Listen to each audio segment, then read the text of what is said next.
There we go. Good morning. Good morning. Good morning. Good morning, Lady Mysterious. Good morning, CW. Can y'all hear me all right? Where the hell did everybody go?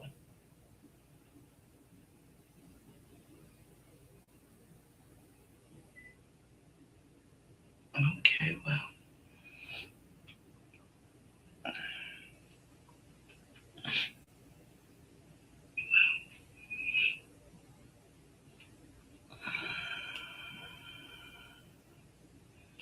Good morning. Good morning.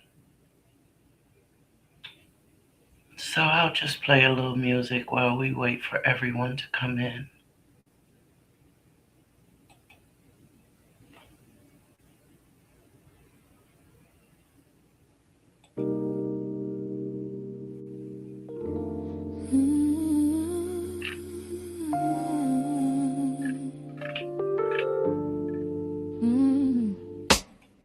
Late night glow on the YouTube screen. Sean B steps in where the cuts run deep. From a New York state of mind, she was born to see what gets lost in the dark, what they don't want to speak. Silk in her voice, but the questions hit hard. Pulling back the curtain, laying truth on the yard. Every hush-hush story, every shadow clue. She's piecing up the pain till the whole thing comes through. She don't chase noise, she follows the trail. When the headlines miss, she will still unveil. With a sharp-eyed soul and a heart that knows some stories need light so the healing can grow.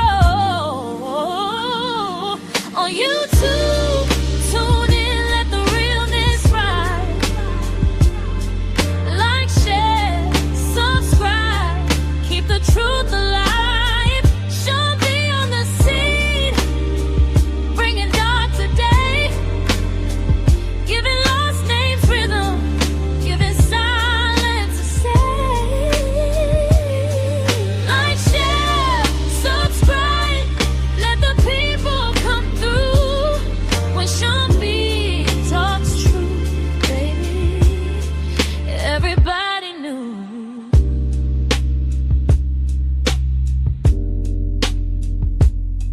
For the tears unseen and the cries turn low, she be lifting up the weight that the world let go. Every fact she finds got a purpose and pulse. Every case she touches makes the silence convulse. No cheap thrills, just grace and fire.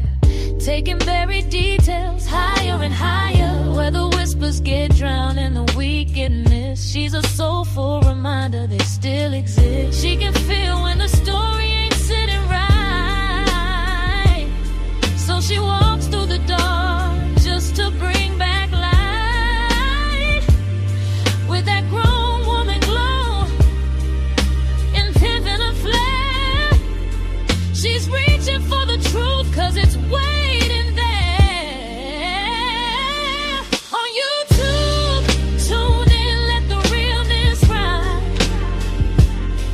Like, share, subscribe, keep the truth alive.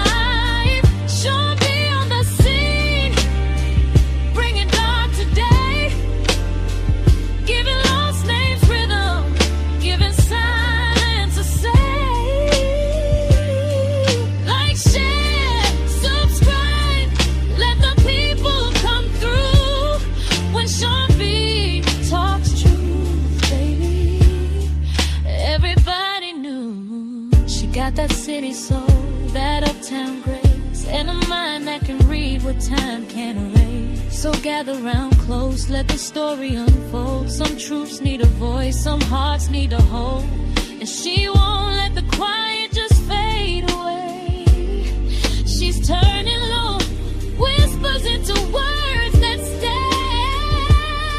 On YouTube, tune in, let the realness rise. Let the realness rise.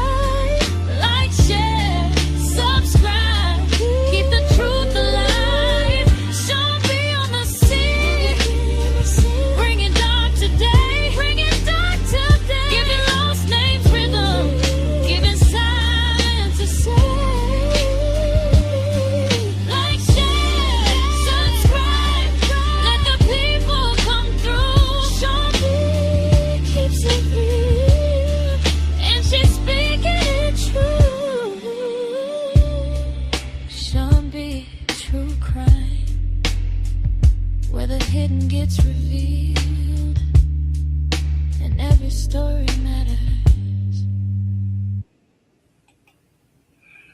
Good morning, y'all.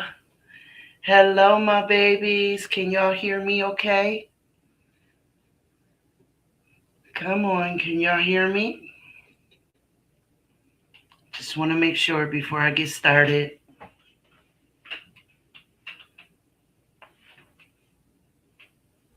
Good morning, Tina. Good morning, CW. Good morning, Lady Mysterious. Can y'all hear me okay? Let me know. Can y'all hear me?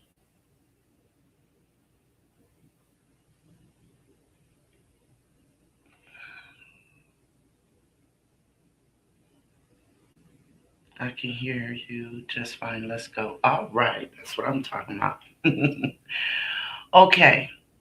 So, first, I want to say that Lady Mysterious, I love your YouTube page. Y'all make sure y'all go over and Charlotte's Web. I don't know how to do it, but if you have Lady Mysterious, if you can get her page link and put it in the chat, um, I would really love it if we all here could go over there and get those daily motivations. They're simply beautiful and they're uplifting and support Lady Mysterious. Absolutely. And Lady, I gave you a wrench because one, I respect you. I appreciate your support and you're always here. You're consistent. And I need that because a lot of us have a lot going on and everybody can't be available when I'm going live. And so my girls that are consistent, my people that are consistent, I want to make sure that I'm always surrounded by someone who has my best interests at heart and someone who's going to be there for me, whether it's one of you guys or all of you guys in the chat at once. I just want to make sure that I have that. My blockers, and that's what y'all are. Y'all are my blockers. Y'all are my favorite pair of shades. You know what I'm saying? And CW, girl, you know I love you. And the same thing goes for you, boo. I know you be working at home and you may not be able to be right there all the time, but if I'm live in the evening, then I know you're available. So that's why I give. Hold on, Tina, I'm gonna get to you, boo. That's my girl. She's so silly. She make me smile every time. But I know that in the evening, CW, we go way back. And I know that in the evening, you'll be there. You've had my back when I didn't even know it needed to be had. And so I appreciate you to the utmost. Good morning, Miss Rhapsody. Good morning, love. Good morning. Now, Tina said, I need a wrench. Sean B, I need to ask you, did you get both of my emails? My daughter was nice enough to come and show me how to do it. I left my phone number in the emails. Tina, I did not check my email all weekend. Like, I literally just left YouTube alone all weekend. And then last night, I did my research on today's story. Like, I know the story, but there were some details that I wanted to share. And so I went and looked them up so that I can, but I left YouTube alone. You know what I mean? Like, I just kind of sat in the bushes here and there. And last night, I went back to YouTube and I participated in a subject that I think is very important. I'm just not doing it over here. But no, I wasn't on my email, boo, but I will check it today. I sure will. Hello, you guys in the bushes. Good morning and God bless. God bless y'all. I hope you at least hit the like button. You know, you won't participate in the chat, so maybe you hit the like button. Tina said, that's okay. I know that you're busy, but I was just asking because sometimes people get caught up in life.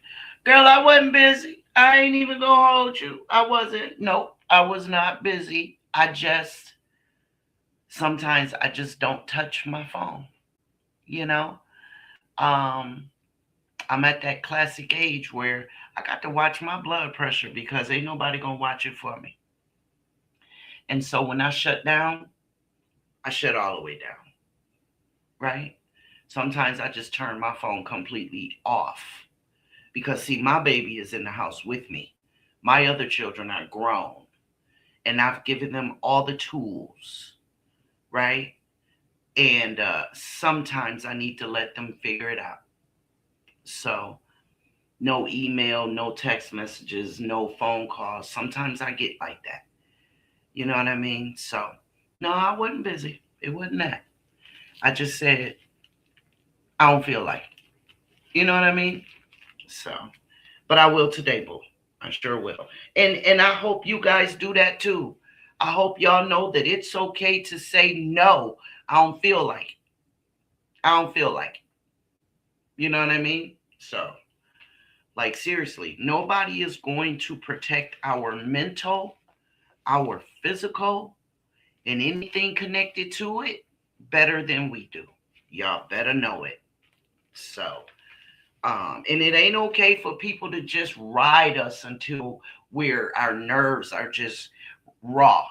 That's not okay, right? If you got small children, that's different. They ain't asked to be here, so take your vitamins, drink your orange juice, and yeah, get with the kids, okay? Especially up here right now, our kids are on spring break, so. But like I said, I ain't got but one at home, and he be up all night and sleep during the day because he be on his game. So for the most part, I feel like I'm at home by myself. Rhapsody said that's what I need to do. Absolutely, absolutely. You know, like no, I don't know. Just no, and you can show them better than you can tell them. They try to bother you anyway. Turn that Mickey Ficky off. Turn it off. What they gonna do? Because if they really need you, they may get mad, but they'll get over it, right? Tina says sometimes it will be that way. Sometimes you don't feel like doing nothing. I know that's right. Yes, Lady Mysterious, absolutely. So as y'all see this morning, we're gonna cover this pretty little girl. Her name was Aliana DeFreeze. When I look at this picture, she looks like a baby doll I used to play with, right? She does. She had beautiful hair, beautiful complexion, smile on her face. She reminds me of my baby dolls. And at one time, she was her mother's baby doll. Good morning, Miss Steptoe. How are you? Tina said, I missed everybody in here. Oh, girl. Miss Steptoe said, good morning, Sean B. and chat. Good morning, my girls. And so at one time, Aliana was her father's princess. She was. And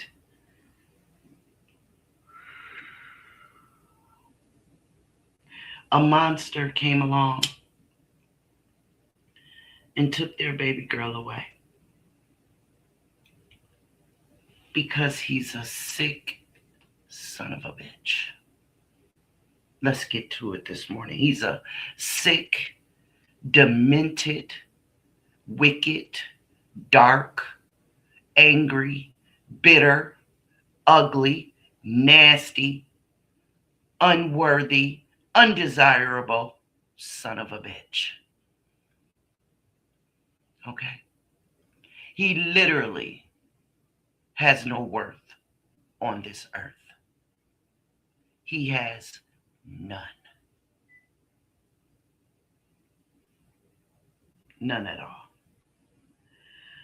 Aliana was 14 years old when this monster came into her world. Her father's name is Damon, and her mother's name is Denisha. Damon DeFreeze and Denisha Cooper. It didn't say in any of my research how old her father was, but her mother, or is, but her mother at the time that this happened was 35 years old. Aliana was born June 12th of 2002. So we got a Gemini on our hands. And she was born in Detroit, Michigan. But soon they had moved to Cleveland, Ohio. And Aliana required daily medication because she was diagnosed high functioning, but yet still developmentally delayed. But high functioning, so don't get girlfriend messed up. Okay? Yeah. And so, trying to make sure that I get all of the details about Aliana before I get into the story. I think that's it. Okay. So,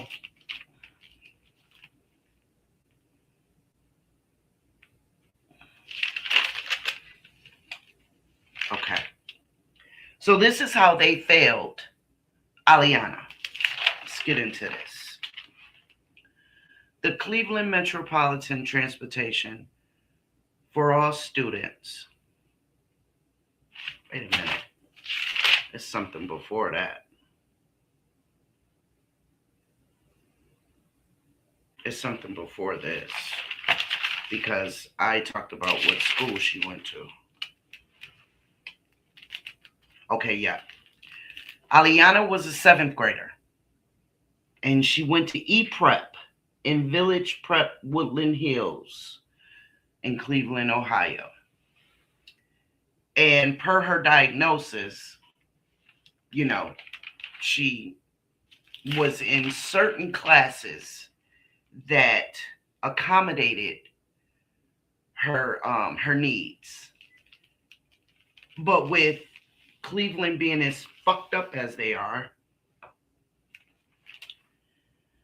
the Cleveland Metropolitan Transportation for all students in pre-K through 6th grade was allowed to ride the yellow bus, which provided door-to-door pickup. But from 7th grade to 12th, they were made to ride the RTA, or the public buses. If you rode the bus, that is. And so even though Aliana had the diagnosis documented, she still had to ride the bus. And her family, her parents, they allowed Aliana to ride the bus because her last stop, which means on the way home from school, but it would be the first stop in the morning, was right across the street from a police station. And so on January 26th of 2017, the first bus from home would take her to Kingsman Road and East 93rd Street. And when the police officers were testifying during the trial, they said, oh, it's just a matter of blocks, right? It's just, and the only reason why, the reason why she would ride the bus, or I guess most kids, is because it's more than a mile from school, right? And so her first bus would take her from her bus stop to, like I said, Kingsman Road and East 93rd Street. There, she would connect with her second bus, and that would take her to school.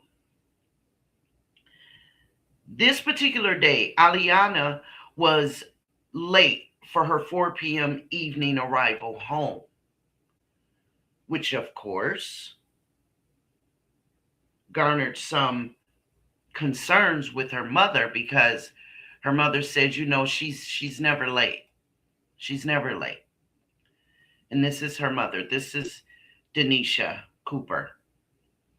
She says she's never late. So she contacted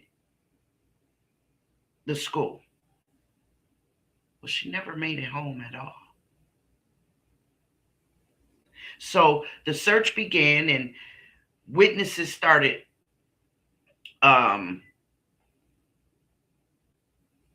there was a particular witness that stated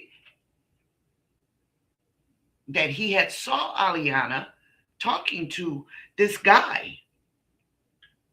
And he said he watched for a minute because, see, what would happen was Aliana got off the bus before this young man did.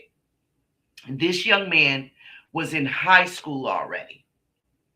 And so she got off before he did. But he said he watched, and he saw Aliana step back, but then the guy stepped forward, and they stood there and talked for a few more seconds. And then this guy put his arms around Aliana, like over her shoulders, like your boyfriend would do or something, and they walked off. So he said that he didn't contact the police because he didn't know if Aliana knew this guy. So he just went on with his day. That's that stop minding your business type of shit. That's what I'm talking about, y'all. Stop minding your own business. Let it be nothing, right? After you say something. Let it be nothing. Who cares? No harm, no foul, right?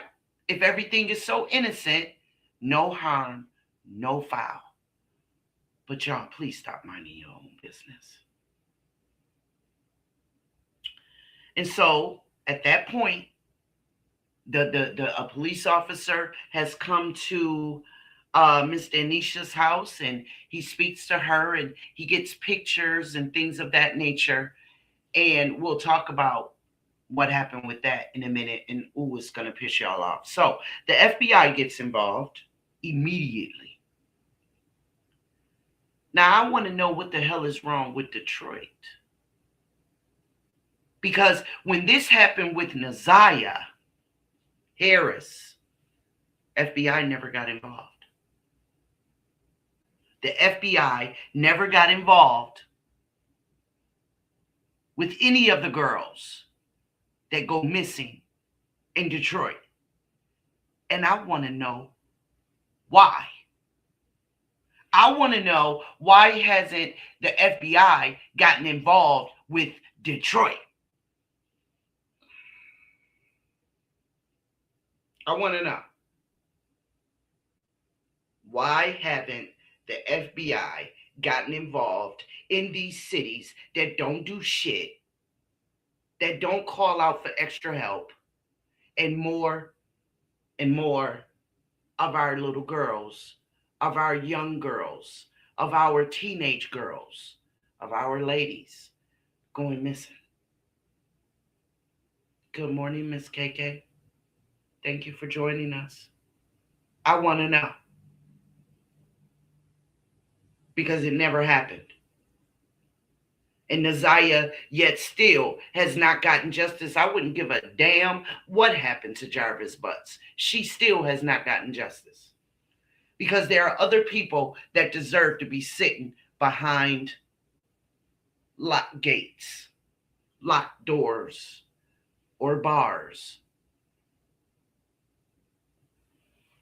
But I digress.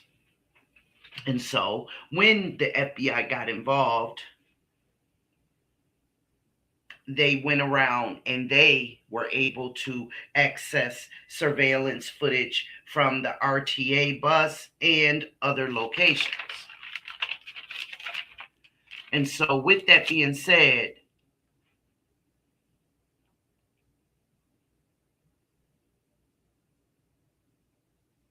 at this point, it's like it's like a quarter after 7 in the evening. She's supposed to be home no later than 4:15, 4:30. And that's only if she stops and talks to a couple of friends like we used to do walking home from school or from the bus stop. But now it's 7:13. When he approached her, they speak. She steps back. You can literally see it on the footage. But he's speaking to her, and of course there's no sound because this camera is on a building across a really large vacant lot, so you can't hear shit, of course. But whatever it was he said, it convinced her that he was okay, that he meant her no harm. And so he put his arm over her shoulder and they walk across or through this vacant lot on Fuller Avenue. Okay. Now, through my research, I'm going to bounce back and forth, but it will give you the full story. It'll give you the full picture. And sometimes it's necessary because it's like, oh, and sometimes it's because that's how the information was gathered. See, when her mother called the school at 4 something in the evening, she wasn't told then that Aliana never made it to school. Y'all see how that worked? She wasn't told. So this monster had Aliana all that day. All that day. See, her mother never missed her until she was due to come home. There was no phone call, automated or otherwise, that Aliana DeFreeze, your child, our student, is marked absent today. No. She didn't get that call all day.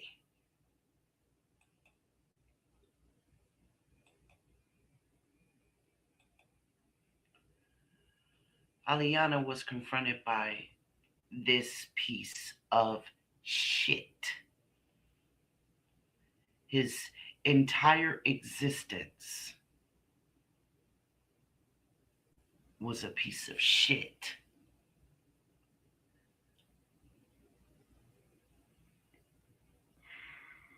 And so now it's 3 days later, and it's January 29th, 2017. And the police, while searching abandoned homes and abandoned dwellings, and they came upon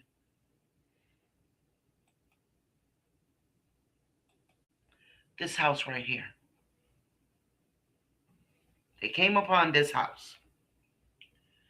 And this is on Fuller Avenue. And they noticed the footsteps.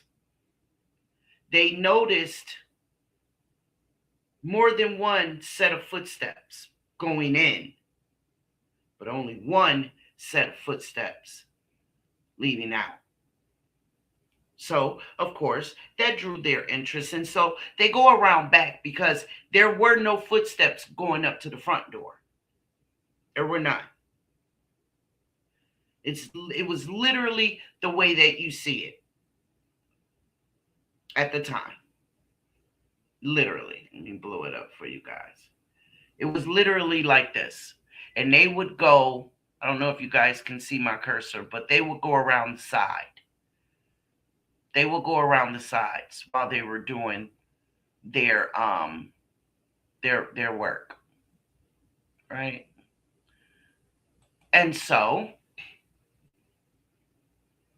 they found that the back door was open. They proceeded into this dilapidated and abandoned dwelling. It's not a home. It's not. It's That's not a home. At exactly, Rhapsody. At one time, I can look at this house, and at one time, I am willing to say that this house was a home for somebody, for some family. Look at it. It's huge. Those two big picture windows, one side is probably the dining room, the other side is probably the living room. You got the bedrooms upstairs, and the house just goes back. It's a big house. So I'm certain it was a pretty house for somebody, for some family at one point or time. But for Aliana,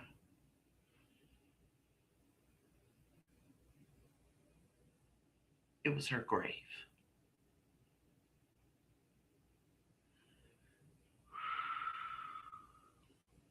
As the police officers step through the door, they are immediately confronted with a trail of blood. Now, I have got to give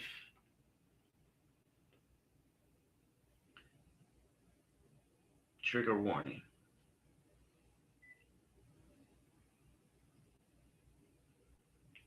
Right now. Okay?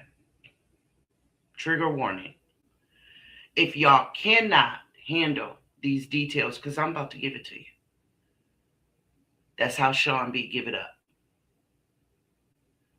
This is how I give it up. I give it up raw and uncut. If you have children who can comprehend what I'm saying, please get them out of range of my voice. Yes, Miss K, this did happen in Cleveland, Ohio in 2017. Again, if you have children that can hear me, and if you yourself will be triggered by these details, please mute and get the children away from being able to hear me. That's my trigger warning. So again, as the police come upon this open door, they're immediately met with a trail of blood leading from one room to another. And they assumed that one of those rooms was the living room because that's where, broken down coffee table, you know what I mean? It's carpet and that sort of thing. So they assumed that that's the living room.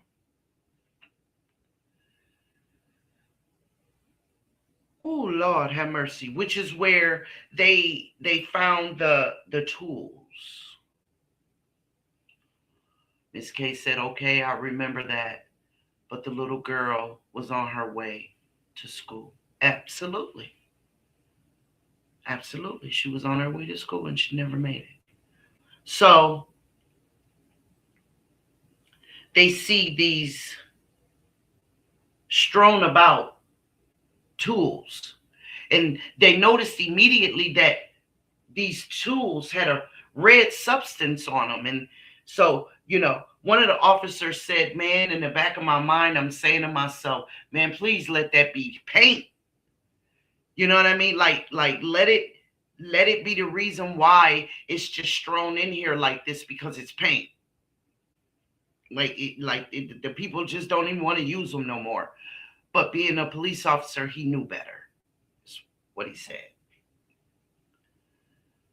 So they continued their walk through, and they noticed a pair of bloody boot prints. Hold on, y'all. I need to light this cigarette.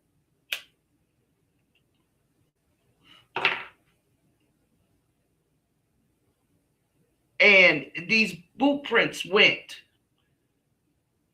throughout this house from one room to another. And one of the rooms they definitely saw as a bedroom. And so they could not at that point stop. But they came upon a closed door. They kicked it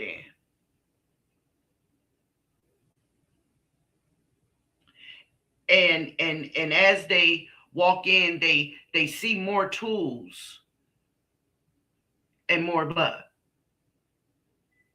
And then they see what they were hoping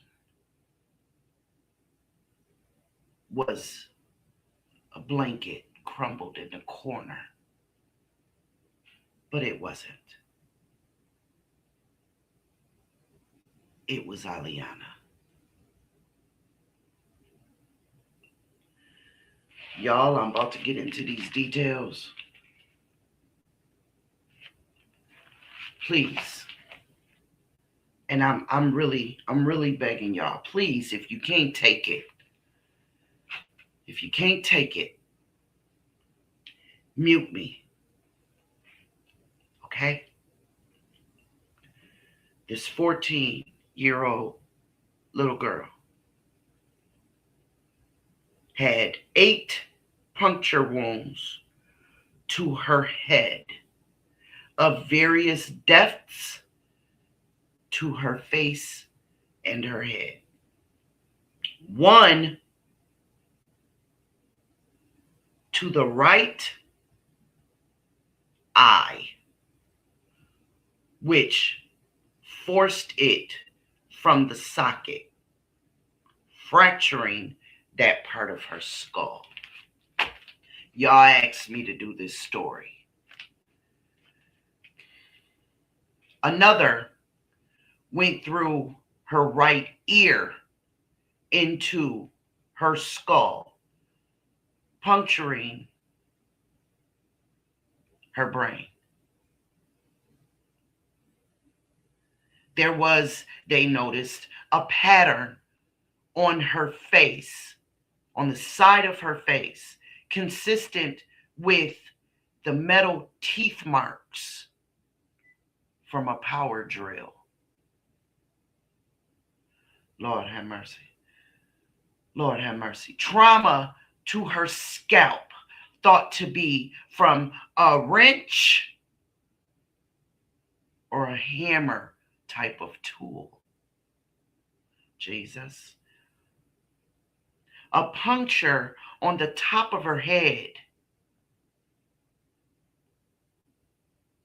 to her breastbone and all up and down her back. And these wounds were consistent with a Phillip head screwdriver. And while I still got strength to keep going, an imprint, that pattern on her face, once it was forensically examined, it was the imprint of that boot, which broke her jawbone. It was so forceful. However, the forensic examiner testified that he believed that Aliana was alive during the majority of this trauma due to the amount of blood on the scene and the loss of blood to her body. Come on now. And if that was not enough, she was also actually assaulted. She was from the back sodomized. Y'all, come on now. Y'all asked me to do this story. She was 14 years old, yeah.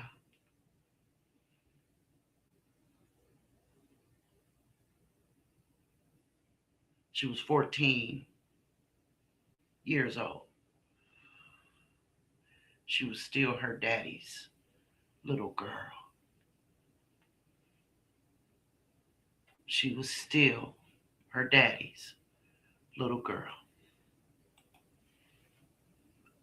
Y'all see that? She was still her daddy's little girl.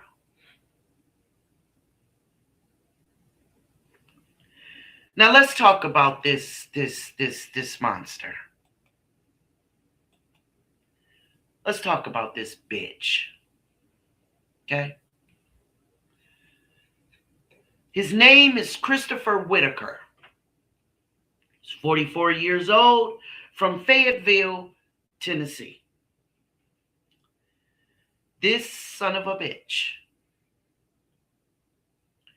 has a long rap sheet. In 1998, he was convicted of grand theft with burglary, aggravated robbery, felonious assault. Wait a minute. In 1998, he was convicted of grand theft with burglary. However, the aggravated robbery and felonious assault was dismissed. Okay? Exactly, Tina. The aggravated robbery and felonious assault was dismissed, y'all. Okay? That was in 98. In April of 2005, he was convicted of sexual battery. And when I say sexual, y'all got to put the S on it. All right? Felonious assault against a woman that he had allowed into his house to use the bathroom. And when she came out the bathroom, he attacked her with a pair of scissors.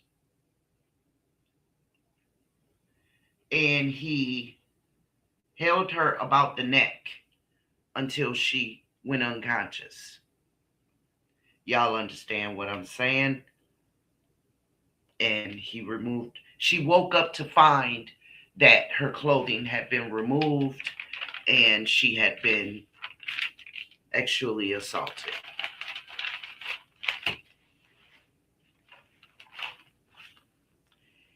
He served 4 years for that. That's it. When I tell y'all that these kind of monsters, these kinds of shit turds serve less time. He was locked up then, Tina. I said he did 4 years. Right? This was in 2005. He did 4 years, got out in 2009. But when I say that these kinds of shitheads, these kinds of gutter snot ass, garbage truck juice smelling, no life having, broke down, good for nothing, spit on the bottom of my fucking shoe, do less time than a man that's just selling loose cigarettes, than a man that's standing on the corner hustling, trying to feed his family. Now, a lot of people may disagree with drug dealers and all that kind of stuff, but last time I checked, they're not forcing anybody to come and bring their money, right? Now, that's a different kind of conversation, and we're not going to get into that this morning. I'm making a point. A drug user gets more time, that has not forced anybody to come buy a damn thing from him or her, than these kinds of shit-faced motherfuckers that do this to children every day, all day. He did that to a woman, and all he was sentenced to was 4 years, even though he already had a record in 98 of having assaulted someone sexually. Okay?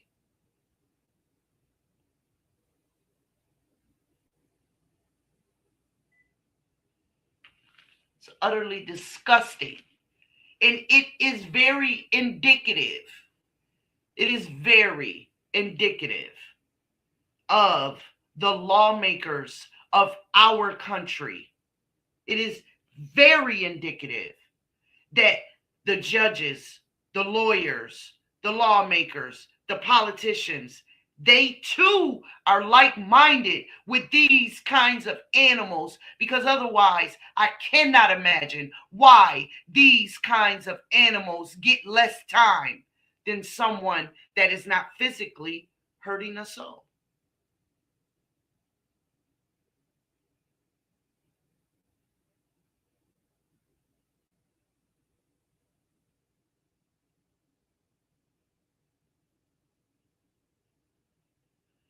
Right, Tina. Exactly, Lady Mysterious. They let him out to unalive a child. Oh man, he tortured that baby before she was unalive.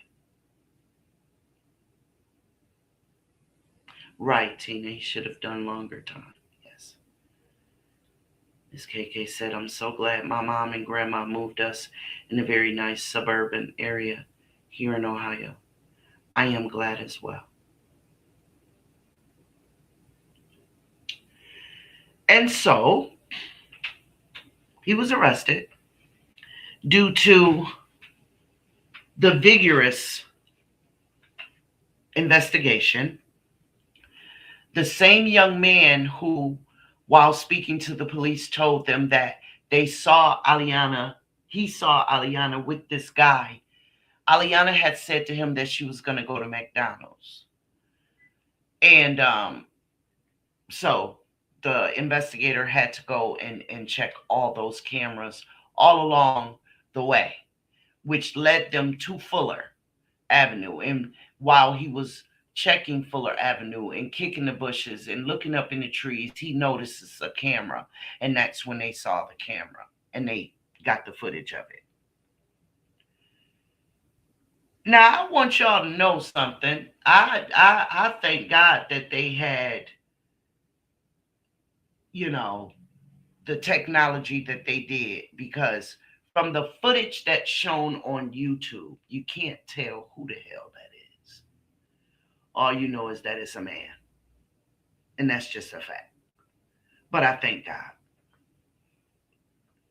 Yes, he was. Yes, he was, Tina. So,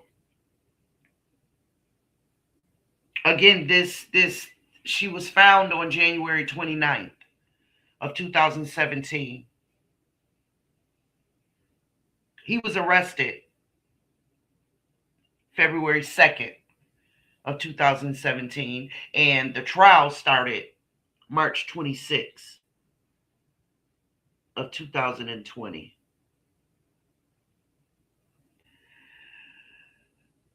And at first, when he was arrested, he tried to deny by only saying he was around there helping with a drywalling job at a church.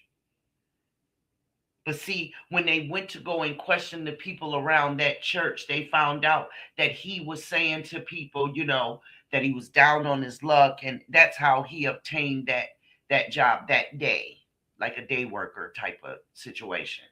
And so when he had a couple of dollars in his pocket, he was literally trying to solicit someone to get him out of Cleveland. He was saying him and his girl broke up, and she was just doing some foul shit to him, and he needed to get away from Cleveland.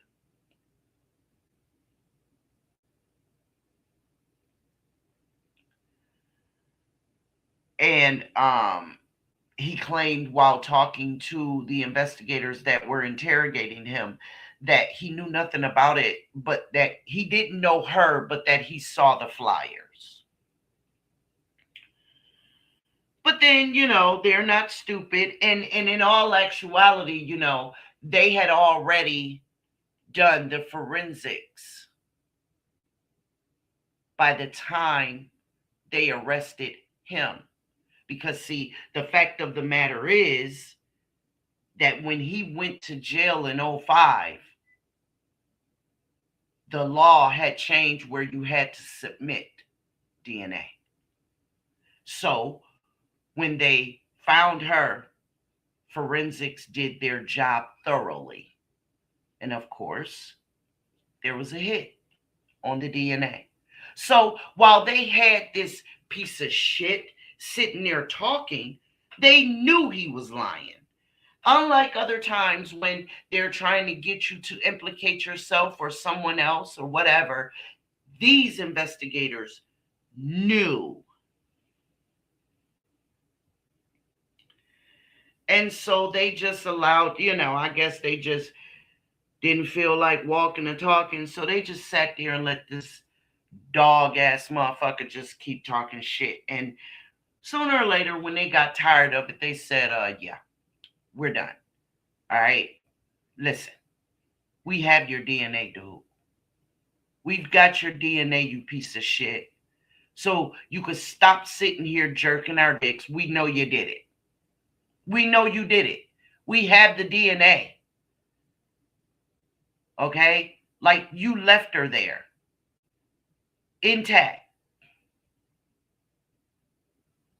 Forensics and technology is a mudda. So we got you, dude.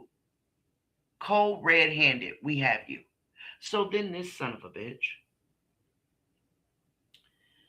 then turns to saying that it was her fault.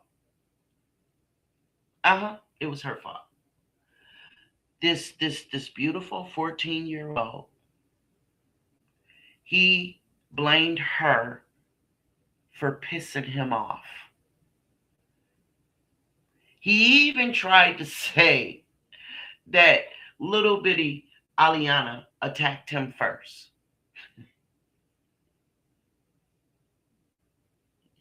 Y'all let that sit there for a second. That's what he said. And they said, man, listen. Stop that. All right? Like, we're not going to sit here and listen to this shit. Now, we're giving you a chance to speak up for yourself. All right? If there's anything that you can say, that if this goes to trial, that you want the jury to hear, or you want the judge to hear, or even Aliana's parents, you need to say it now. But all of this blaming her, this little girl, that's not going to fly, dude. Don't forget you have a record and we are privy to it in all of the details. You were even given a chance when charges were dropped of physical assaults that you've done to people. Even those charges were dropped, and here you are, and you trying to blame this 14-year-old? Like, cut the shit. So then he says, all right. I was in a drug-induced rage. That's where he went next. But he still don't remember doing all of that to her with the tools. He don't remember that. Okay, well, motherfucker, how the hell you gonna say that you were in a drug-induced rage, but you don't remember using tools? Well, then how the hell you remember a rage then? What you think you were doing? Skipping to a loo, my darling, just running in circles, screaming and hollering? Like, what do you think you were doing while you're remembering this rage but you don't remember doing that. I personally don't believe one can exist without the other. I don't believe that you can remember going into a rage, but you don't remember using the tools.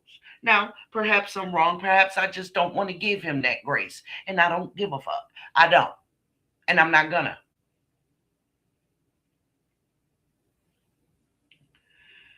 He went on to say that none of that would have happened if he were sober.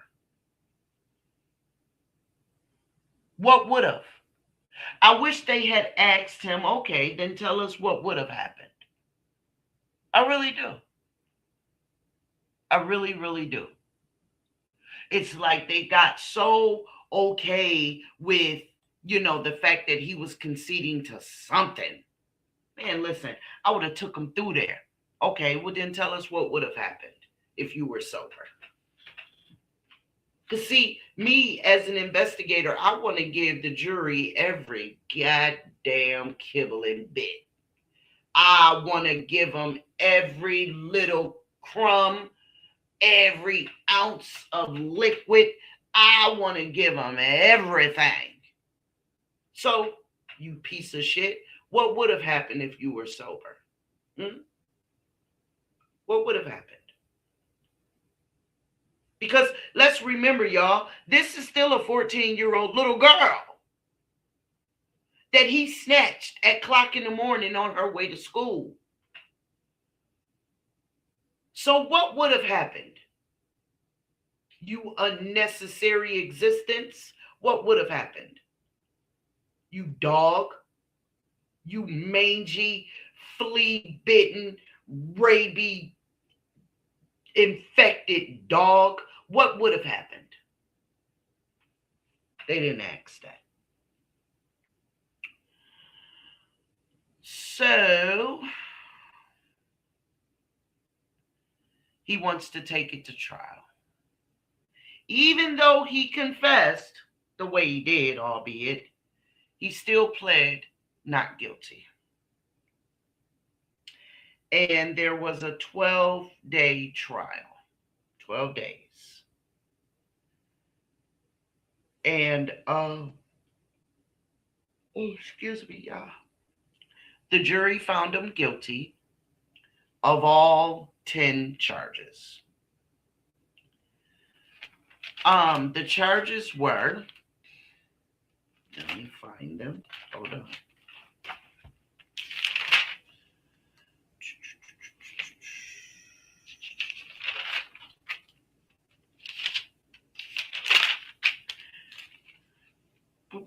He was charged with aggravated murder, kidnapping, rape, burglary, and abuse of a corpse. Okay. And more that came along, because I know that's not 10, but stuff came along when this was when he was first arrested. That was 5. And then more came along as the investigation furthered, right? Let me see if I wrote down what it wound up coming to.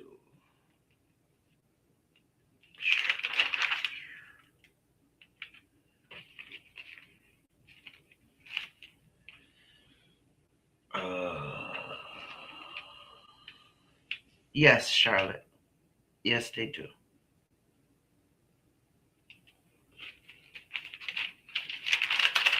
I don't have what the charges, or maybe I do, but let me just keep going according to my notes. And so he appealed. He tried to appeal, but it was denied. And so when he was found guilty, the jury recommended the DP. And so I researched how is that done? And it is because the prosecution was seeking the DP. And because he wanted a jury trial and not a bench trial with the judge only, the jury said, yeah, we second that. Yes, Tina, they do. They have the DP. And so,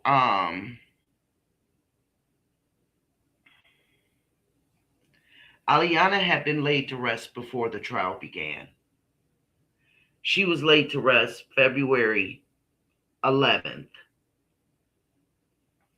of 2017. The trial didn't happen until 20.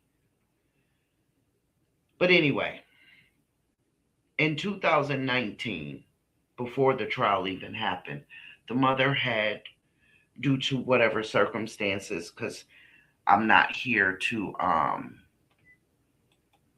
debase or degrade the mom, she fell homeless. A lot of people would surely understand having lost her baby girl. So I am not here to degrade or disrespect this mom in any kind of way. However, full disclaimer, full disclosure, when they were doing the investigation, before they even heard about this piece of shit, a niece of Aliana's father contacted the police and told the police to check the mother's boyfriend. Because, y'all, that boyfriend was indeed a SO offender. Now, before y'all go to tripping, she had been left him alone. And it didn't say why. It didn't say if it's because she was better than Shannon Harris. It didn't say, you know what I mean, that, you know, she found out he was a SO offender and said, not around my daughter. My baby father will unalive you. You know what I'm saying? And me too, if he find out I got you around my daughter. Hey, Buttercup, good morning, love.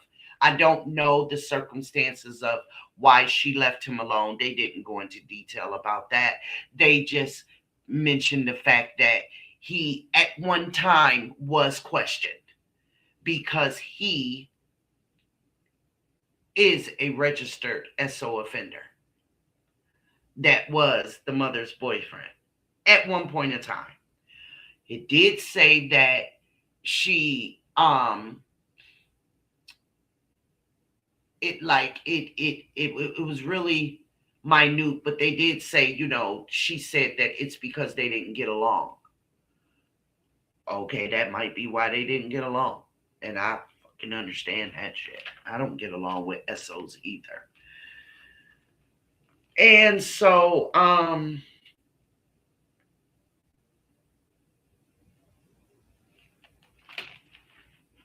good morning, Kels. And so the mother, she, with the help of, you know, some guidance, she decided to sue. She decided to sue at first the school because she found out. And see, this is often what happens when stuff happens to us. We find out shit that just never really occurs to us. Like we sign up for the robocalls if our babies are absent. We sign up for this or that or these certain notifications for, you know, if school is out that day due to weather conditions or tornadoes or hurricanes, depending on your geographical area. We sign up for those sort of things, but do y'all know that there are actual laws in place where had she not signed up for it, it was supposed to happen anyway? Y'all know that? Anyone within the sound of my voice, if you have small children or anybody from the 12th grade on down still in school, please check your laws. ask the administration at your baby's school, is this a law or is this a courtesy? Which one? Because, see, courtesies can be overlooked. Laws should not be. But in this case, it was. It was. Her mother never received the phone call, robocall or not, letting her know that her beloved 14-year-old daughter never made it to school that morning. Ever. She never.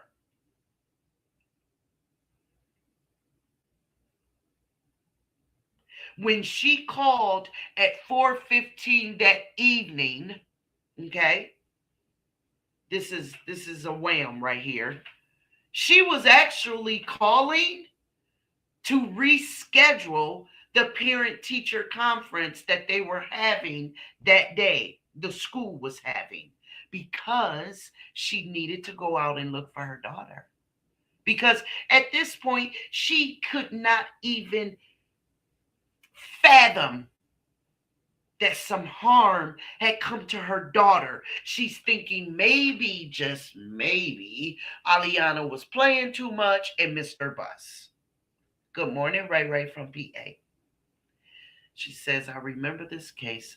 I watched it on an episode of See No Evil. It broke my heart. I still see it in my mind. Absolutely. Absolutely. And so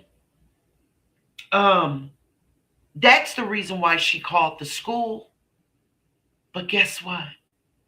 That's when they told her that her daughter didn't even make it to school that day. Can y'all imagine that? Y'all just put this scenario in your mind's eye right now. Okay? You're sitting there. You know what dismissal sounds like around your house at a certain time. You know what it sounds like. For me, it sounds like buses going in different directions. You know what I mean? Some of them have the beeps and the beeps when they're sitting there idle with the security arm down to stop traffic. All that. You know what dismissal sounds like around your house, right? So imagine you're just sitting there waiting for your child to come bouncing through the door. And it don't happen. So, you call your mom. Ma, you heard from Aliana? Because, see, Aliana had a cell phone. Ma, you heard from Aliana? No, I haven't. What's wrong? She ain't home yet. Well, baby, give it a few minutes. She probably just skip hopping down the street. You know how Aliana do. She probably, I don't know, some friends of hers, they might have stopped at McDonald's, baby. It'll be okay. Just give it a minute. Y'all sit with that in your mind's eye for 1 second.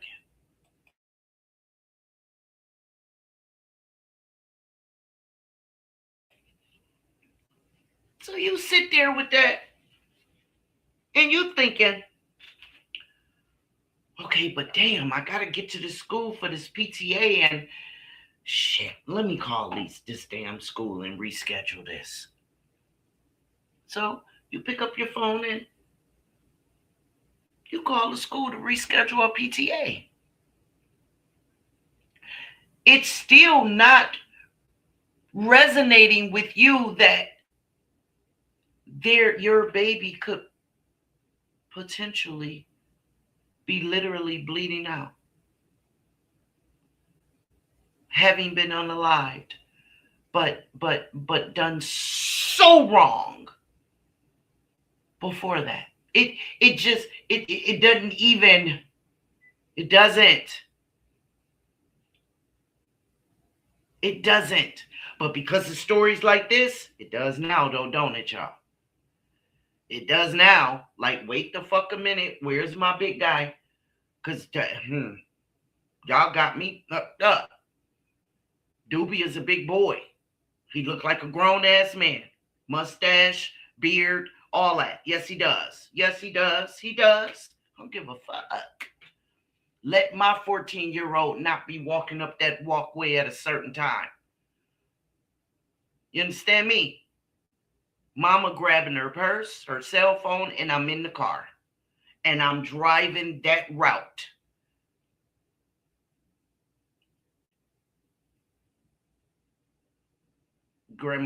My grandma said that we watched you on another show, a Halloween party. Huh? I don't understand. But so the mom is just naively, innocently calling the school to reschedule a PTA meeting. By now it's like 4:30, 4:45 after dismissal time. And that's when she's notified that, hold on, Miss Cooper, Aliana never made it to school today. Her entire world crashed in that moment. Her entire world, man. I dare say that for a second she couldn't hear nor see because her brain just could not compute. Wait, what? Do y'all know that when something so spectacular, and some people need to know the word spectacular is not always an amazing, great thing. But when something so disturbing is said to us, the reason why we close our eyes and we shake our head, it's an innate reaction. Do y'all know that? I learned that while watching some body language experts. Oh, okay. Thank you. I learned that. They said that that is an innate defense mechanism that we as humans use subconsciously. Like, we don't even realize that that's what we're doing because we're trying to allow our brain to catch up with what we just heard. That's why we do that. We close our eyes and shake our head like, wait, what? And I dare say that that's what that mother said. I dare say that's what she did in that moment. And so when she lodged this complaint and started this lawsuit, because again, her baby's been laid to rest, he's been convicted, he's sentenced to the DP, he's in prison. Now she's on another fight. She's gotten that part of justice, but she ain't finished. No, y'all failed my daughter, and y'all failed me. Y'all prevented me as a mother from doing my job by not calling me, telling me that my daughter never made it to school. Because see, I did my job this morning. I got up and I got her ready for school, and she was presentable. Her hair was combed, her clothes was clean, she was laundered just right. She was set up and set out to go be a productive student at school this morning. And due to y'all's busing policies, my baby had to catch 2 buses in a fucked up, dilapidated city such as Cleveland, who has had more than one serial unaliver. Yes, Cleveland is on the list of cities that have had multiple serial unalivers. Because she found out that not only should they have given her the courtesy of a phone call, but it's the law in Ohio. It was already, it wasn't the law yet. Let me back up. It wasn't the law, but by the time she got done, it was. I'll throw that out there. But it was already implemented in the schools. I'll put it that way. And it was a subscription that they signed up for. Yes, please call me when my child does not make it to school. But remember when I said to y'all that courtesies will be overlooked, can be overlooked? We just too busy. We don't hit the switch yet. We too busy pushing pencils and suspending kids for frivolous reasons and all that kind of stuff. Yeah. They couldn't take the time to call this mama. So she sued them. And they passed Aliana's law. Aliana's law went into effect immediately, like that very next month. So now in Ohio and many other states have adopted it, that it's not just a courtesy, it's a law now. That you as a parent should get a call within 120 minutes. That's the way the computer calculates it, but it's 2 hours in layman's terms. Of them doing the attendance and putting in and entering that data into the computer. The computer is supposed to automatically kick out a robocall letting you know that your child did not show up for school that day. She fought that good fight and made sure to turn that courtesy into a law.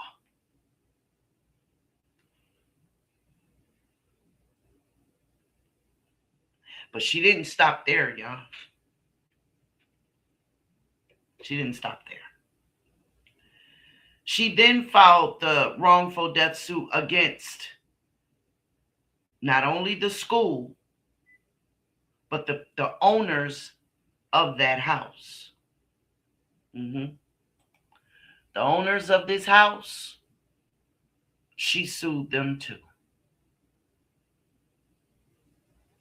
And she didn't stop until that happened. She didn't stop. They said, tear this motherfucker down. Tear it down. We want it gone. We want it gone. This is my daughter's first grade site. We want it gone.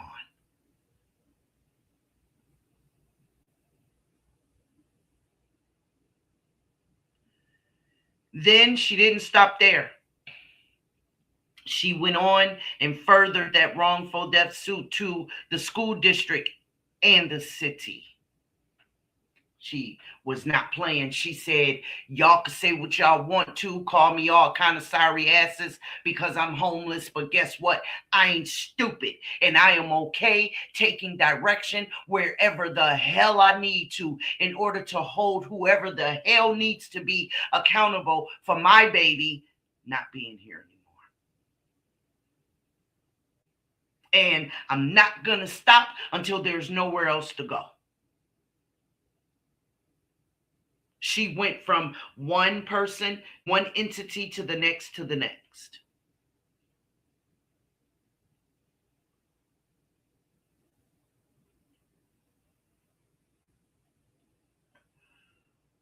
The lawsuit started at $15 million. $15 million. They drug it out as long as they could. The mother wound up getting $1 million. $1 million. Not for my baby. Okay, Miss KK. Not for my baby. I doubt it. I wouldn't give a damn how destitute I am. I wouldn't give a damn how broke Cleveland is. You better get it. You better get it. You better take from the school fund. You could take from the person who owned the property. Like, I wouldn't give a damn. But I'm not settling for 1 million. Hell, I got to pay these lawyers. I'm not settling. Got me fucked up. Ray Ray said, I used to get automated calls from my boys' school letting me know if they missed first period, second, and etc. Exactly. Some schools are just that thorough. And it has a lot to do with what's going on in that area, in that school district. And then some of these cities just don't give a damn.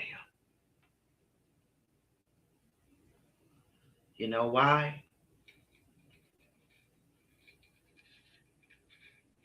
Because it didn't happen to theirs. It didn't happen to theirs. Which brings me to this detail.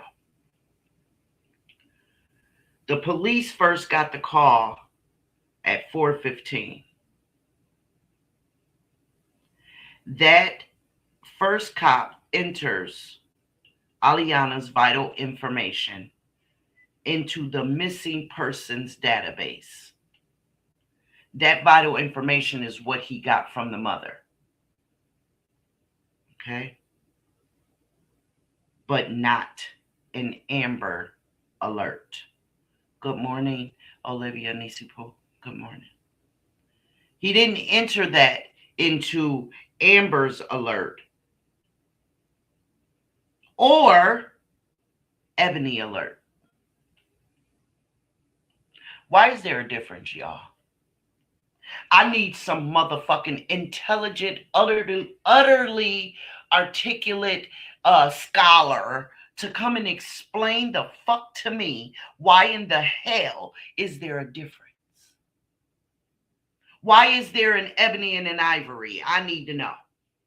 I need to know for these minors. I need to know. If that is not racism right there in our faces, I don't know what the hell y'all need to see. Because that's what that looks like to me, especially after y'all learn the differences. Y'all ready? Okay. With the Ebony Alert, Ray Ray said this is messed up because if my memory is correct, she was attending a magnet school that she was accepted into. A call should have definitely been made once she didn't show up for homeroom. Absolutely. Ray. Absolutely. So with the Ebony Alert, check out the differences, guys. It covers the ages from 12 to 25. That's problem number one. Fuck you mean 12 to 25. What about 1, 2, 3, 4, 5, 6, 7, 8, 9, 10, or 11? Huh? What about a 6-month-old? A 9-month-old? What? Huh?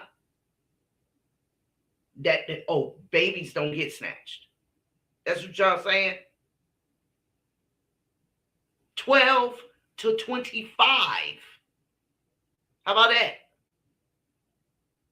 Oh, they did us a favor because they got the grown black people can be put on this list. So we should be satisfied, huh? The fuck if I am.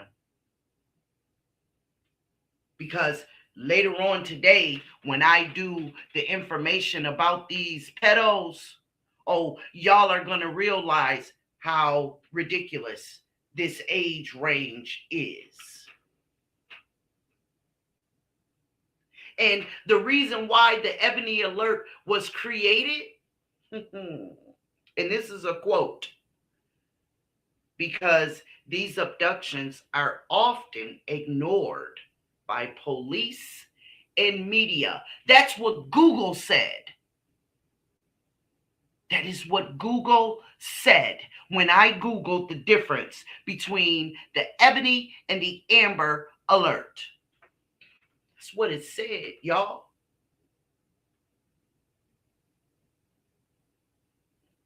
And a 12-year-old, a 12 to 25-year-old is allowed to be put on the Ebony Alert for because it's an unexplained and suspicious disappearance. That don't happen to children younger than 12.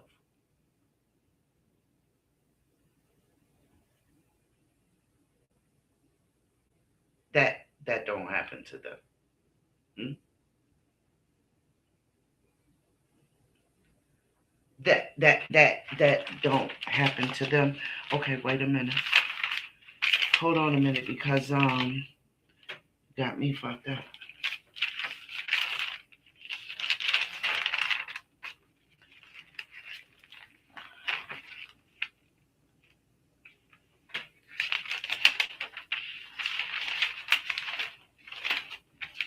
Y'all hear these notes, y'all. Y'all hear it.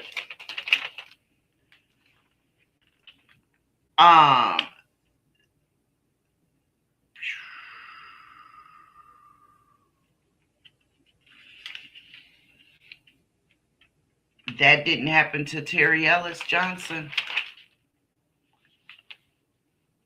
That didn't happen to oh man, what's her name?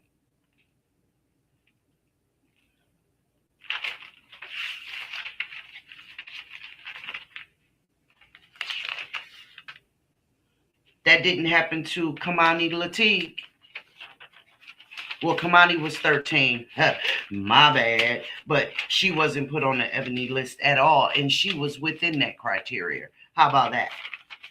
How about that? That didn't happen to Bella Edwards.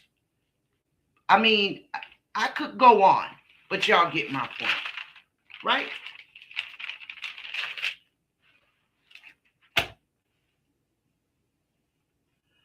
The reason why, again, is because apparently, per statistics, Black and brown 12 to 25-year-olds often fall victim to trafficking.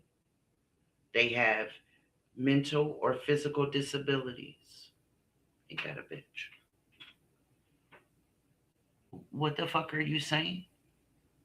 So that don't happen to minors younger than 12 years old either.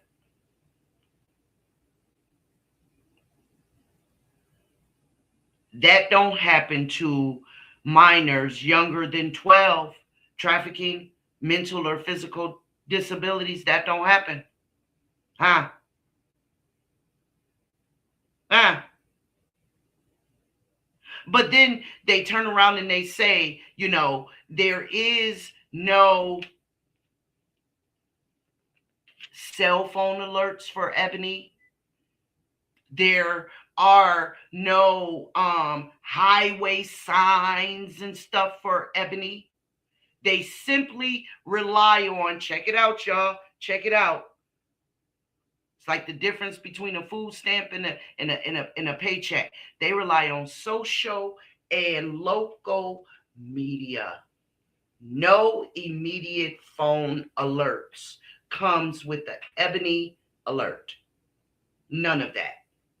We get the bottom of the barrel. We get the shit that they scrape out the barrel after they empty it. That is what we get.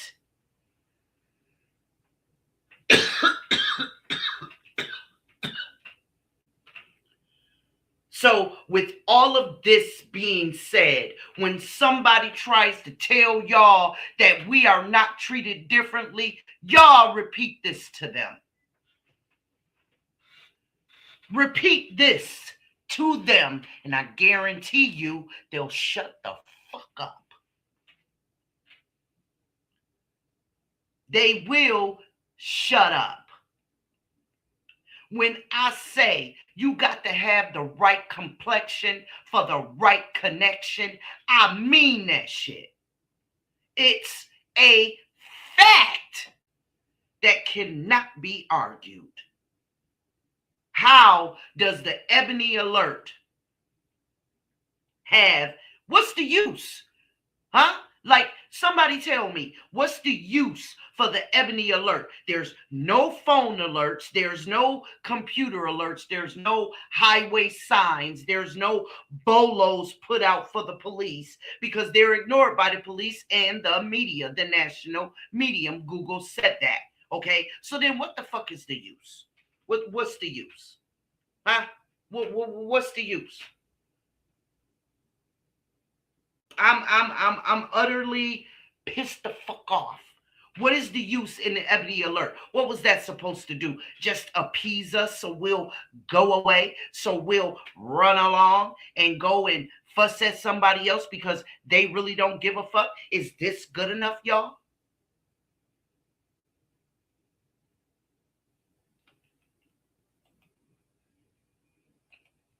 While we got pieces of shit like this running around? Stalking babies like this. So let me tell y'all about the Amber Alert and what it covers. Yeah, the Amber Alert covers all ages up until 17 years old. Isn't that wonderful? Isn't that wonderful? Oh, man.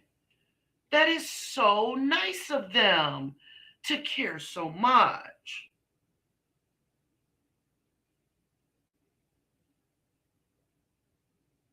However, with the Amber Alert, though, the abductions have to be confirmed. Well, ain't that a bitch? Even with the Amber Alert, which is, it further weighs on the fact that there are some creeps, some diabolical, wicked, dick-sucking creeps as law enforcement, police officers, judges, politicians, some downright nasty monsters. Because even with the Amber Alert, they have to confirm that your child is gone without your permission. You got me fucked up. With the Amber Alert, it requires evidence and that this person, this child, 17 or younger, is in immediate danger. Well, kick me in my ass and tell me it's raining, but ain't that the damn meaning of abduction?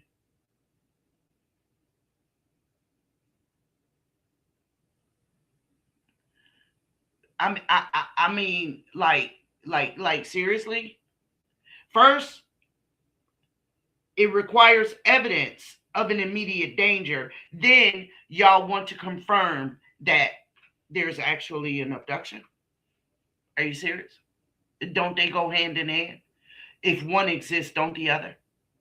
Oh, okay. Because I just thought, maybe I was just being a little bit too cynical, just being a smart ass. But I know goddamn well I ain't stupid. Like, seriously? Okay. So then I move on. The Amber Alert. Check this out, y'all. An Amber Alert triggers cell phones, highway signs, bolos go out over police radios and police computers in their cruisers.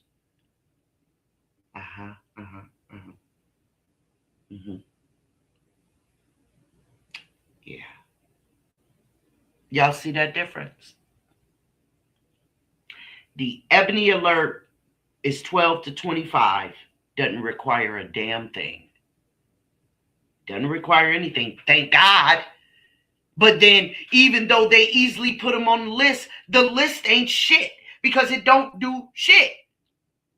It don't do nothing. It's ignored by the police and the national media. It relies on social and local media. There are no alerts. There is nothing. It goes into a database. That's it. That's it.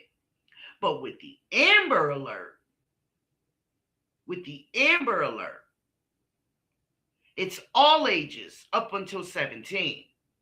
But you still got to confirm that there's an abduction and they are truly in danger. Like, okay, wait.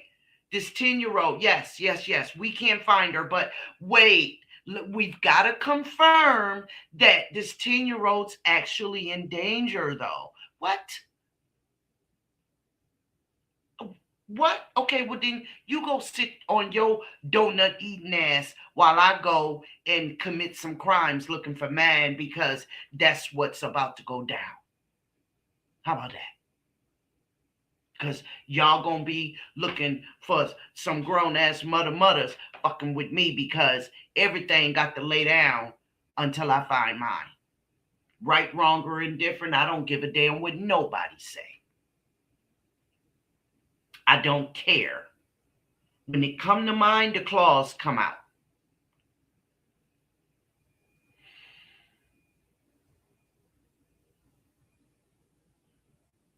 But with the Amber Alert again, oh, it triggers everything. Man, listen, the Amber Alert gets all the bells and whistles. It gets the cell phones, the highways, the bolos, on the radios, as well as the computers and the cruisers. All the Amber Alert gets everything. All bells and whistles. It's an all points bulletin on the Amber Alert. The Ebony Alert don't even get a national story, which is why we heard about Gabby Petito, okay, and all the rest of them.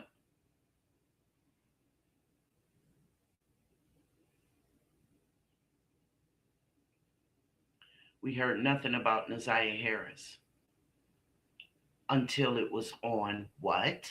Social media. In the filthy ass town of Detroit. Local and social. That's what it was. Local and social. Nothing national. Amber, it's national. It's nationwide.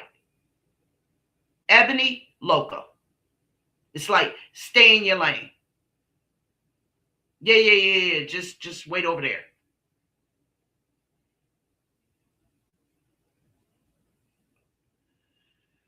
And unfortunately, it took so long because, and this was another important thing, it took so long because you had ignorant ass people who just wanted some attention, who just had nothing better to do than to say, oh, police officer, I want to talk to you. Yeah, because I saw Aliana over here yesterday.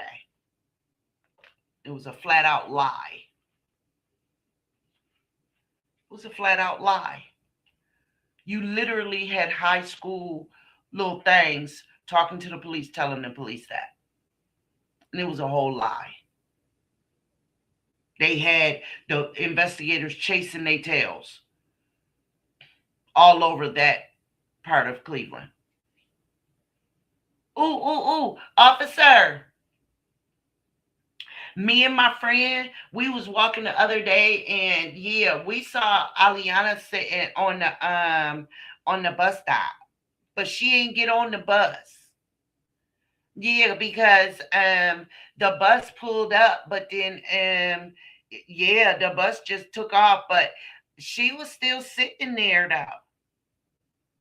You lying bitch. I said it.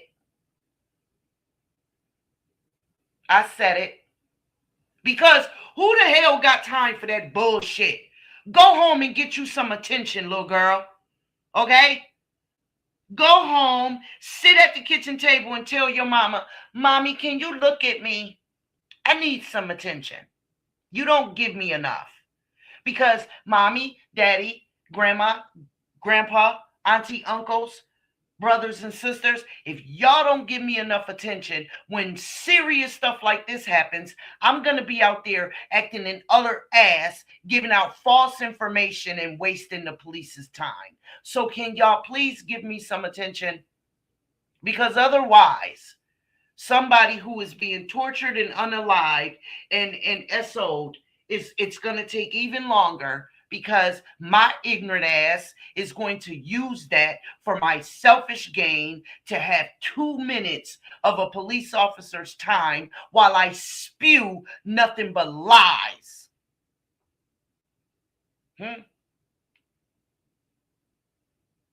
Whole lot of people may not agree with what I just said, but guess what? I don't care. Because when it's a fact, when it's the truth, people need to get with it. Get with it.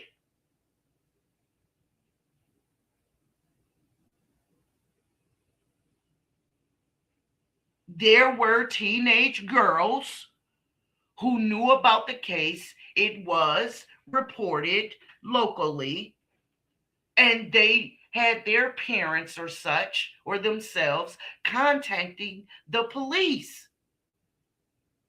They did. And they were giving false reports, false sightings, not false reports, but false sightings about where they'd seen Aliana.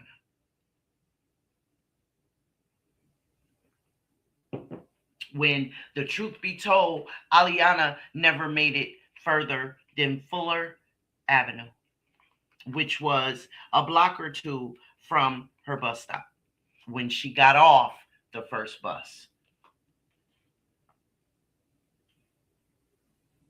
So don't come for me.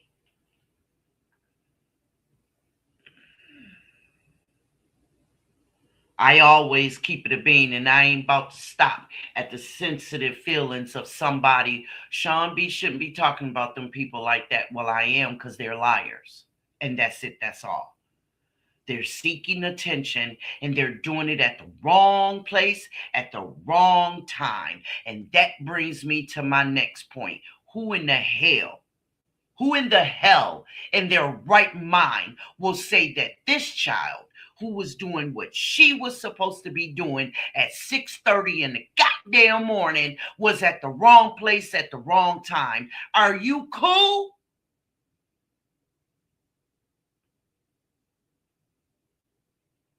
Are you cool? Well, she was just at the wrong place at the wrong time. No, the fuck she wasn't. He was. She was going about her morning ritual as instructed and used to doing. But per a little girl that is not well versed in being confronted by a demented son of a shit like this, she was coerced.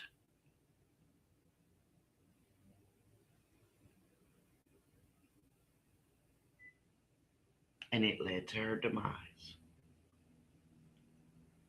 But before he addressed her, before he came to speak to her, Aliana was doing what Aliana was supposed to be doing. She indeed was not at the wrong place at the wrong time. That is such a pet peeve of mine. I get so sick of people saying that. Wrong place at the wrong time. If I come home early from work and there is an intruder already in my home, I am not in the wrong place at the wrong time. God damn it, it's my house. That motherfucker is in the wrong place at any goddamn time. People really need to stop saying that. That is certainly not the goddamn truth. Now, where he approached her on a public street, at that point, before he approached her, him walking along that public street, he too was not at the wrong place at a wrong time. It's a public street. Everybody could be there. As long as you ain't on a run, you could be there. But the minute he approached this 14-year-old girl, knowing that he did not know her and she did not know him, that in that moment is when he started to be in the wrong place at the wrong time. The wrong place, standing in front of her, talking to her, putting his arm around her, coercing her to go elsewhere.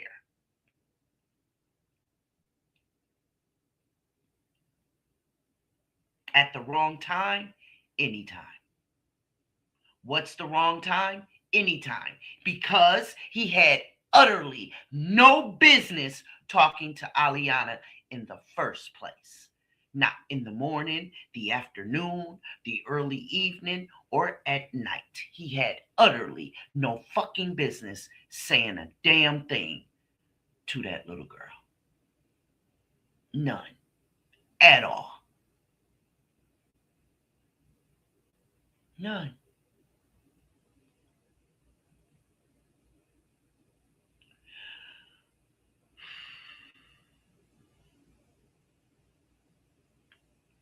What could the mother have done differently?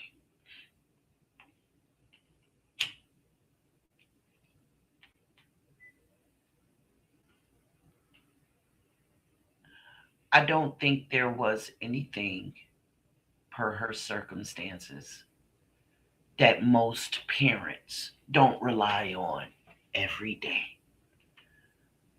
School or public transportation for their children to be where they should be every school day.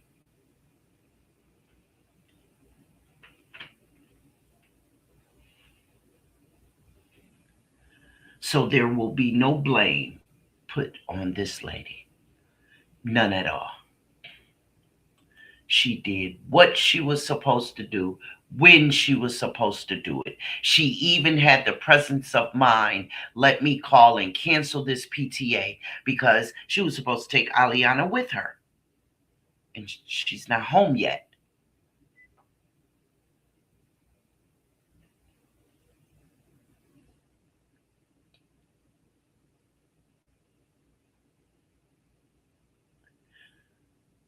So there's nothing different that this mother could have done per her circumstances. And then I dare say her circumstances didn't have a shit thing to do with it. The baby was riding the bus to school like millions of other students do every day. Every day.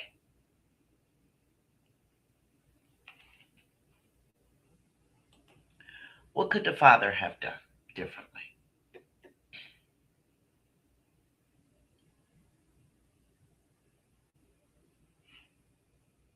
I don't know how close in proximity the father lived. I don't know. Didn't say. Only thing it said was that they were appropriately co-parenting. He had remarried, and the stepmother utterly adored this little girl. Absolutely. There were no Cinderellas in this story. This baby was loved on both sides. This monster came from the gutter. He came from a shithole into this child's life. Her father said during trial, during his impact statement, that he had that uncomfortable conversation with his daughter about the boogeyman. The mother had the uncomfortable touch conversation, but the father had the boogeyman conversation. And He said that she would giggle while they were talking, and it was really making him mad because he needed his little girl, he needed his little princess to grasp what he was saying. So he said out of nowhere, he grabbed her, and she flinched like, "Oh, Daddy, you scared me." That's what he said in court. And he said to her, yes, because that's how it's going to happen if you don't pay attention. When you're walking up the street, take your earbuds out of your ear and take your hood off your head. Wear your hat. That's why I got it for you. You can't keep a hood on your head because you can't see what's going on around you.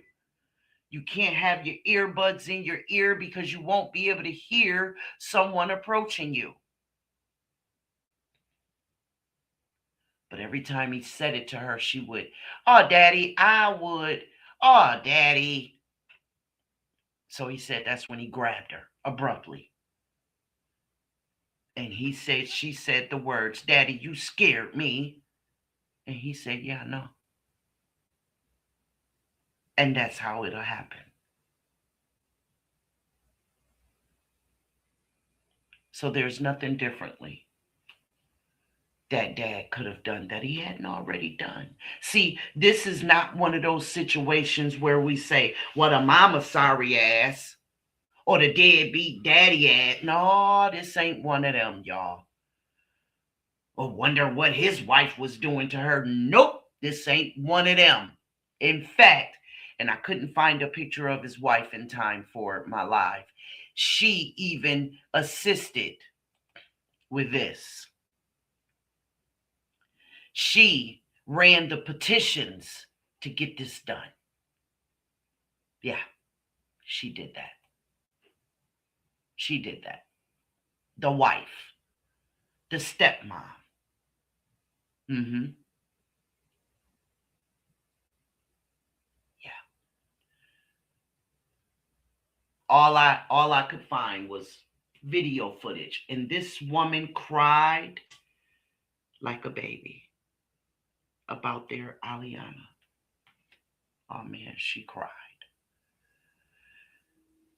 She cried like I would for my stepson. And we don't, the only time we use the word step in my home is when we saying upstairs. Or I put the bag on the steps. Or can you throw that down the stairs? That's my son. That's my son. And I'd walk through just same amount of fire for him that I would for those that I bled to get here. That's what I got from Aliana's stepmother.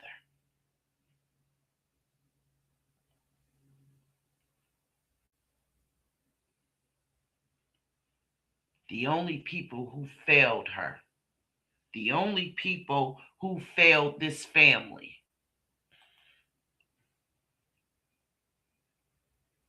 were the people who let this monster out of prison in the first place, with only having served 4 years, and dismissed the most egregious charges that he had on him in the first place.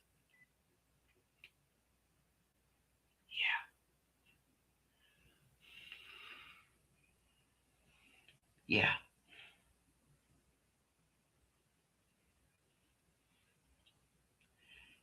Yeah.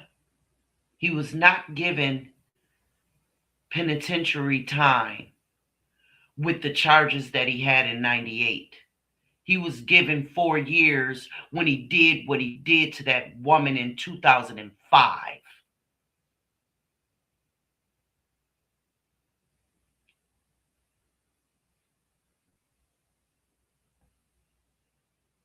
I've never known for a smack on the wrist to hurt a monster.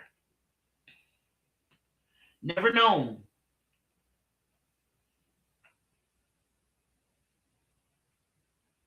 This son of a bitch tried to sit in court and say, "I never meant for any harm to come to her." Oh, that's what he said, y'all. That's what he said. He never meant for any harm to come to her. And everybody is going to look at him. This is what he said in interrogation. Everybody was going to look at him like he's a monster, but he's not a monster. Bitch, you got me fucked up. Yes, the fuck you are. Yes, the fuck you are. You came from monsters. Your ass is a monster. You are. Because you should have been flushed down the toilet with used bathroom tissue, having wiped your ass away. You should have been sucked up into a jar and thrown in the trash. That's what should have happened to him. I'm sorry, y'all. I get real stupid. I get real stupid. There are a few people on this internet that should happen to.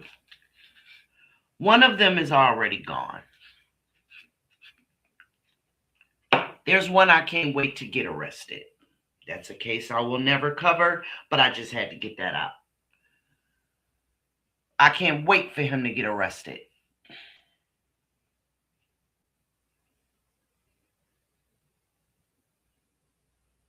I don't know how, y'all, we can rid our country of these kind of monsters when we've got these kinds of monsters as the very police we call when this happens. When we've got judges that these monsters go and stand in front of. See, but this monster was in front of a woman judge, a female judge. Maybe that was Aliana's saving grace for her to get justice.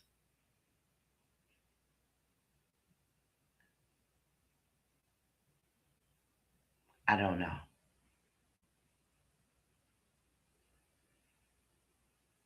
Judges, lawmakers, police officers. Do y'all know that there are certain police officers out there that will arrest the monster just to get him away and then take him and drop him off somewhere else and tell him, I bet not see you out here for a minute, because if I do, I'm going to get in trouble. Do y'all know that happens? That happens. And that dog is allowed to roam another day. People go into police stations and report their loved ones missing, and as soon as their back is turned,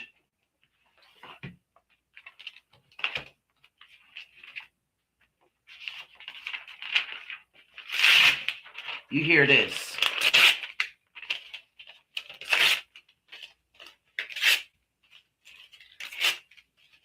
And it's tossed in the garbage.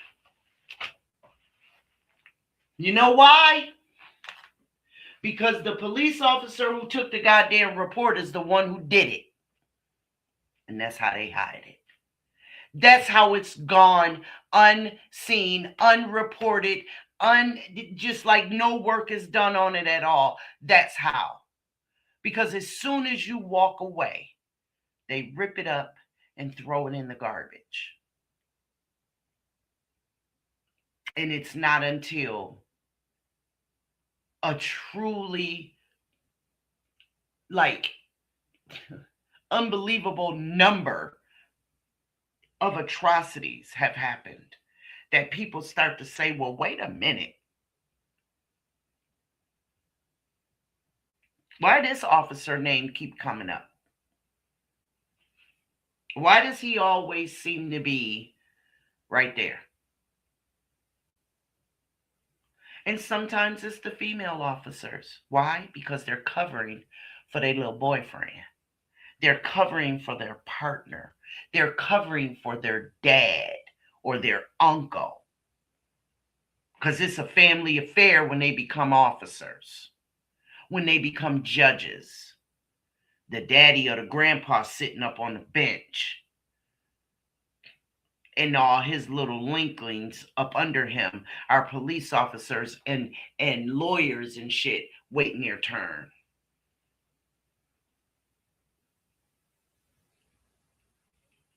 So I don't know. I don't know what we can do besides stop minding our business. I don't know. And it's very unfortunate.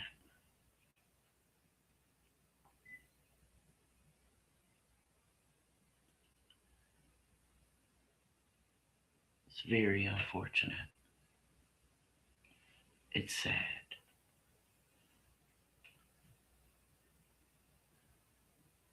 Where we are, y'all, that the ones of us that want to change the world as badly as we do, it's a very lonely place for us. The ones that really plan to not mind our business anymore because sugar has turned to shit. It ain't good no more. It's not safe anymore. When I was a kid and the grown-ups was in the house playing Pacino and playing cards and playing the music and, partying, just the little Friday night joints. And so the kids, us, who would normally have to be in the house when the street light come on, oh man, listen, we outside running amok because it's dark outside and I ain't in the bed. So me and my little cousins and my aunt who raised me, her friends' kids is all over, all the best friends and their husbands and their mans. They in one room and the women in another room and they doing what grown folks do. So all the kids outside playing, but the street lights is on. Nothing happened to us. Nothing. And them days gone. Those days are gone. Because there is one of these standing around watching. They're watching. And they waiting for some little boy to come near them bushes to take a little pee-pee right quick. And they don't come out the bushes.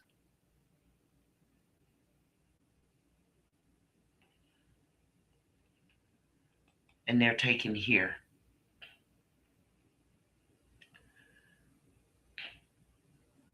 To be the last place that they breathe.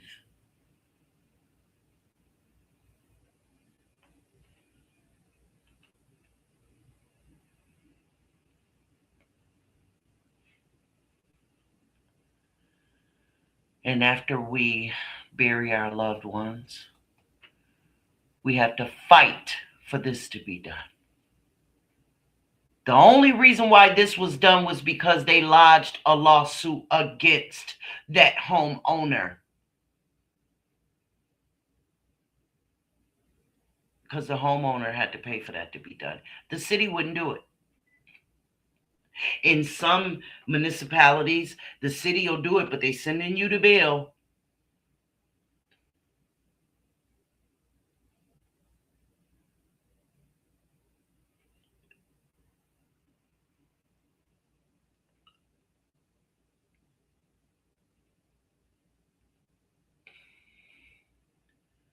Yesterday is gone, y'all.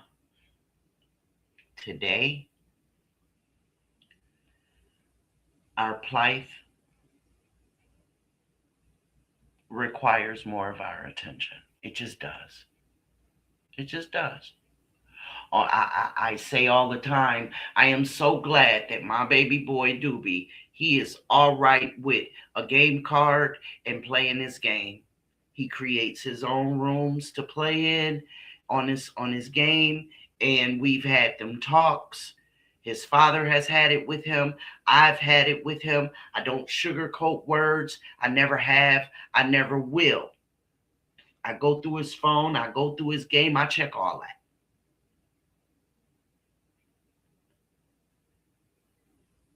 Will he have to go out into the world? Absolutely. And I'll be right the fuck there. I don't give a damn. Helicopter mom, helicopter dad. You damn right. When he goes off to college, he ain't living in no dorm. I'll be damned, he's not living on campus. Why? So he could become somebody's strange fruit? Because even that has started to happen. It's been happening for the last few years in some of these cities. And if he decides to go to a HBCU, my baby ain't becoming no strange fruit. Or I'm going to level the damn city. And a whole lot of people going to be mad at Sean B. Because there'll be nothing left by the time I'm done. A protest will have nothing on what I will go through that city causing. And I won't care who don't like it. So, no. But then, even when they live in their own apartments, y'all see what I'm saying? It's like no matter how you twist it, how you turn it, how you flip it or flop it, we still have to be twice as visual as we did before. That's really sad. So, guys, I see that the chat has stopped moving, so I'm not going to talk you guys' head off. I thank you guys for joining me, for showing some love this morning. I appreciate you. I really, really do. And I love you after that.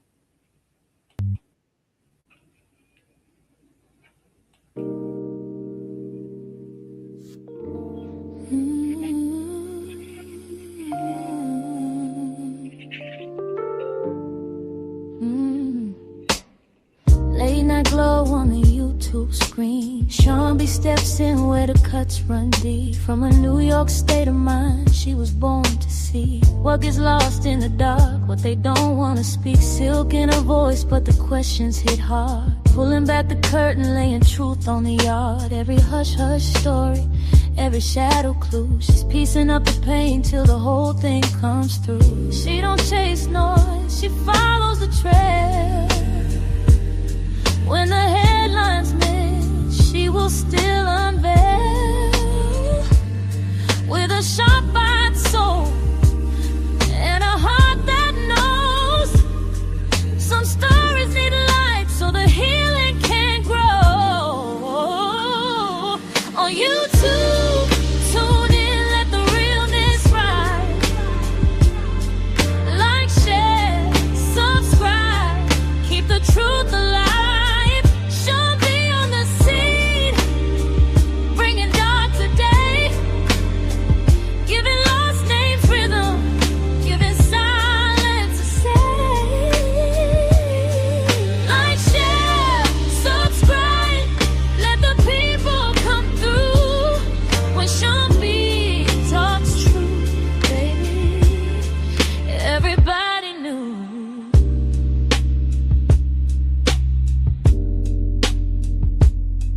For the tears unseen and the cries turn low, she be lifting up the weight that the world let go. Every fact she finds got a purpose and pulse. Every case she touches makes the silence convulse. No cheap thrills, just grace and fire. Taking buried details higher and higher, where the whispers get drowned and the weak get missed. She's a soulful reminder they still exist. She can feel when the story ain't sitting right. So she walks through the dark just to bring back light. With that grown woman glow and pimping a flare, she's reaching for the truth 'cause it's waiting there. On YouTube, tune in, let the realness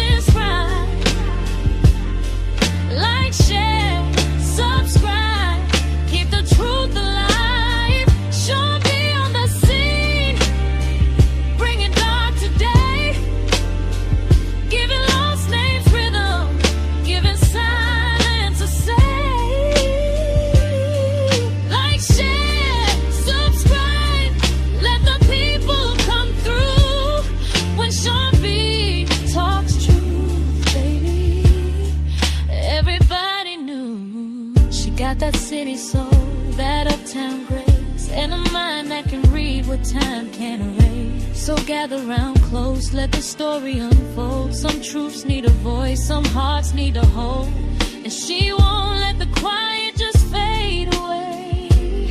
She's turning low, whispers into words that stay. On YouTube, tune in, let the realness ride. Let the realness ride. Like, share, subscribe, keep the truth alive. Sean B on the scene, bringing dark today, bringing dark today. Giving lost names rhythm, giving silence a say.